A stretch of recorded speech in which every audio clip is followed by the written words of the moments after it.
Hi, I'm Cheryl Broom, CEO of GradCom and host of Higher Ed Conversations sponsored by EdTech Connect.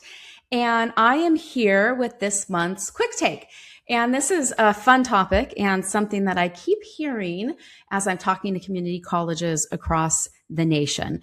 So I keep hearing different people at colleges saying that they are either running their college marketing department like an agency or they want to run their college marketing department like an in-house agency. And I absolutely love that goal. And I've sat on both sides of this. So I worked on a college campus as a marketing director and had a small but mighty staff of designers and writers and the college switchboard of all things. And now, obviously, today I run an agency and we have 11 full-time employees and probably about 20 subcontractors that work with us to service community colleges and occasionally K-12 and public higher education institutions across the United States.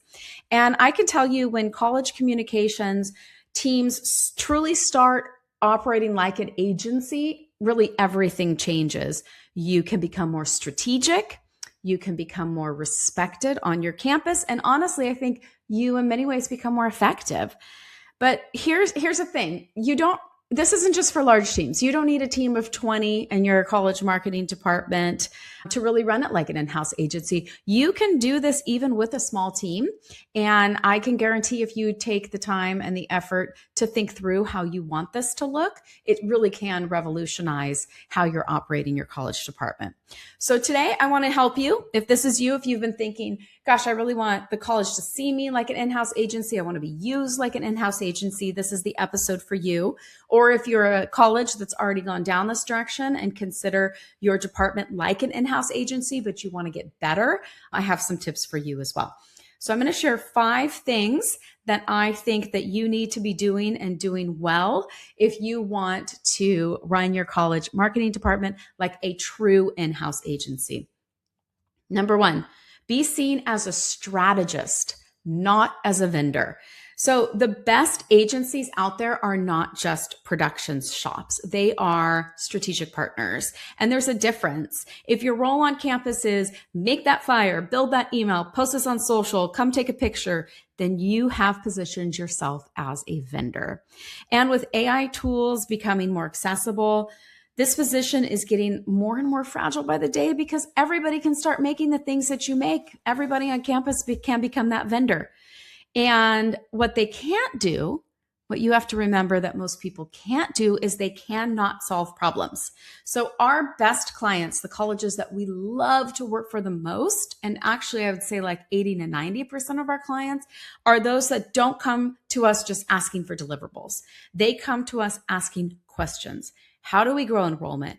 Why isn't this campaign working? What should we be doing differently? And that's strategy. So if you want to operate like an agency, you have to consistently show your value in that way. And that means communicating what you're doing and why you're there and doing it often. So maybe another podcast on how to do that. I'm not going to have enough time if I tell you how to do that in my 10 minutes here. So number 1, be seen as a strategist, not as a vendor, maybe with a part 2 coming out on how to do that. Tip number 2, learn how to turn down work. So this one's really hard. It's even really hard for us. I'm a person, I don't like turning down work. I want to help everybody. If you have a project, I don't care. I don't care that your budget's small. Just give it to me. I want to help you. But you know what? You can't say yes to everything. I know you want to be responsive, but agencies and strong internal teams, they know that not every project is a good project. Sometimes the budget is too small to be effective. Sometimes the timeline is unrealistic. And sometimes the request itself isn't actually going to solve the problem. And saying yes in those situations doesn't make you helpful. It makes you ineffective. And I'll tell you what, being busy does not mean being impactful. So if somebody comes to you with $500 and expects a miracle, that's not a marketing problem. That's a misalignment problem. And so running an agency, whether that's an agency like GradCom or an in-house agency, means setting expectations. It means having honest and sometimes hard conversation. And it really means protecting your team's time and energy so you can focus on what actually is going to work. We know your team is stretched thin. AI was supposed to help, but because it doesn't know your college, it's actually wasting your time, not saving it. That's why we created Amy. Powered by GradCom's deep expertise and custom trained on your college's brand, Amy helps your team think deeper, create faster, and stay on brand so you can stay focused on what matters most, helping students succeed.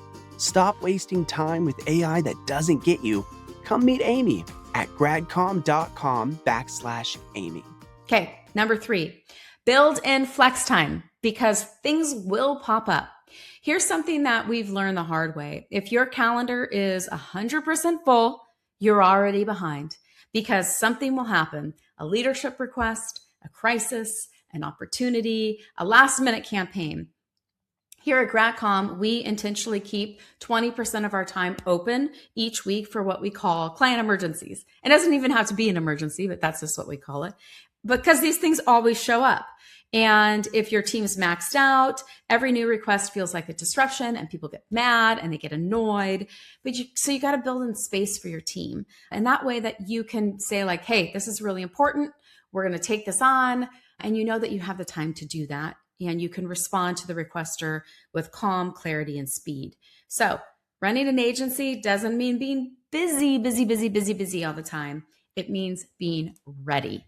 And I can tell you, I do these like don't tell marketing posts on LinkedIn, and a lot of them have gotten a lot of attention. And something I consistently see is people attacking marketing in those posts saying, can't you just tell marketing to speed things up? Why does a flyer take 6 weeks? Or we're doing this and using our own colors and our own logo and our own brand and doing our own things because marketing won't help us because they're taking too long. And so look at your calendar. Can you get rid of meetings? Do you have to answer all those emails so quickly? Can you build in some space so that when somebody really has an emergency that's important, you can respond to it? Okay, so what did we talk about already? We've talked about be seen as a strategist, not a vendor, learn how to turn down work, build in flex time. Number 4, understand billable versus non-billable time. If you understand this is going to help you with number 3 with your flex time. So this is a big mindset shift. So in an agency and in a business, we think about time in 2 ways. We think about billable time, and that's work that directly serves clients. That's what we're going to get paid for. And then we think about non-billable time, and that's meetings, emails, internal work, professional development, PTO. At GradCom, we aim to be like 65 to 75% billable. So that means if we're 75% billable in a 40-hour work week, 30 hours are focused on client work. Now, I know that college environments are different, but this concept still matters because if your team is spending, more than 10 hours a week in meetings, answering emails, sitting in conversations that don't require marketing expertise or aren't directly project related, then you don't have the capacity to do your best work. So, time tracking can be really informal, even eye-opening. I know you're all like moaning, I don't want to track my time, but we track our time here at GradCom. Our project management system, we have the ability to track our time. And at the end of the week, we see, are we spending too much time in meetings? Are we spending too much time on things that aren't client related, aren't project related? And is that impacting our ability to respond effectively to clients? I will tell you, people ask me why I left my job at Maricosta College, where I was the marketing and communications director for 10 years. And honestly, there were a lot of reasons, but one of the biggest ones was I felt like my job had become going to meetings. I was not doing my best work anymore. I was spending, I'd say 60% of my time in meetings, and I wanted to do my best work and not just be running around campus going to meetings all the time. So if you can look at that and be honest, are we spending enough time on the projects we need to be spending on? Or are we spending too much time on certain projects? It's going to help you a lot manage your staff. All right, last tip, number 5, even agencies need help. And this might be my favorite one because there's a myth that being an agency means that you do everything. And you'll even hear agencies say, we're a full service agency, meaning like everything is in-house. But that doesn't mean that you're doing everything the best. Just because you do it in-house doesn't mean that it's doing it the best. I don't think that that's necessarily a great bragging point. I believe in knowing what you do the best and protecting that and protecting the time that you need to do your best work. We subcontract things a lot. We have a bookkeeper. I don't do my own bookkeeping. I don't pay my own taxes. Somebody else has got way more expertise in that. We have an international partner for media buying because I want my clients to have the best digital media buying experience they can have.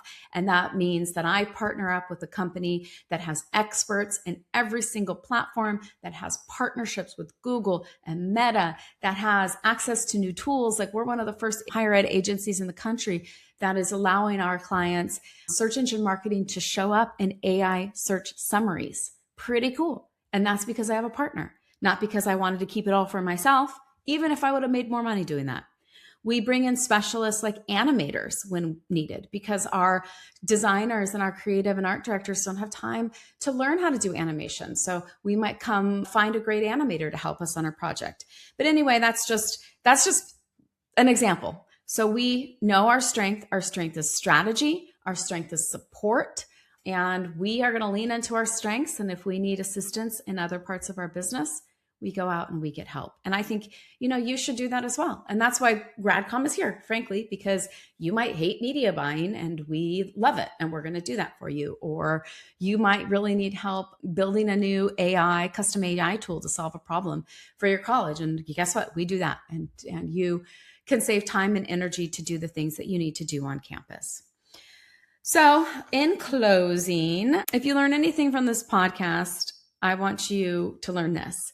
You can absolutely run your marketing department like a business, like an agency. I think you're going to love it, but it's going to take some big mindset shifts. And these are just the 5 that I think are the most important. So 1, be seen as a strategist, not a vendor. 2, learn how to turn down work. 3, build in flex time because things will pop up. 4, understand billable versus non-billable time. And 5, even agencies need help. Ask for help when you need it. So I hope this gave you some food for thought on how to be a better leader and how to run your department more effectively and efficiently. I'm always here for conversations. Reach out to me at Cheryl@gradcom.com. Connect with me on LinkedIn, and let's keep this conversation going. Thanks so much for listening, and until next time.